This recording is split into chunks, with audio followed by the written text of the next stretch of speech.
Hi all, எல்லோரும் எப்படி இருக்கீங்க?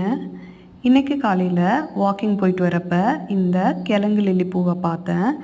சரின்னு சொல்லிட்டு பிச்சுட்டு வந்துடலான்னு சொல்லிட்டு ரோட்டில் இருந்து தான் பிச்சுட்டு வந்தேன். பிச்சுட்டு கொண்டு வந்து வீட்டில் வச்சுட்டேன். இதோட ஒரிஜினல் பேர் என்னன்னு எனக்கு தெரியல. ஆனால் நான் இல்லை எங்கள் ஊர் சைட்லலாம் இதுக்கு கிழங்கு லில்லி பூ அப்படின்னு சொல்லுவாங்க. இது வருமா என்னன்னு தெரியல. பட் கிழங்கோட தான் நான் தோண்டி எடுத்துகிட்டு வந்தேன் அப்படிங்கிறதுனால கொஞ்சம் நம்பிக்கை இருக்குது வந்துரும்னு சொல்லிட்டு பார்க்கலாம். அதுக்கப்புறமா நேற்று ரொம்ப நாளுக்கு அப்புறமா நிறையா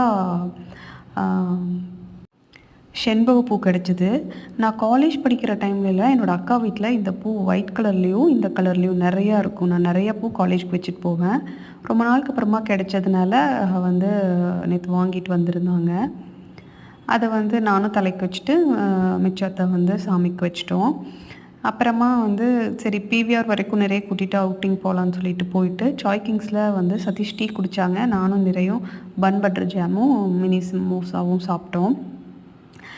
மினி சமோசா யாருக்கெல்லாம் ரொம்ப பிடிக்கும், எனக்கு ரொம்ப ரொம்ப பிடிக்கும். ஆனால் அதுக்குள்ளே இருக்கிற அந்த வெங்காயம் ரொம்ப கம்மியாக தான் இருக்கும். ஆனால் டேஸ்ட் ஒரு பைட்டுக்கு செம்ம சூப்பராக இருக்கும். அதனால திவ்யமாக சாப்பிட்டுட்டு ஒரு தடவை அவுட்டிங் போயிட்டு வந்துட்டோம்.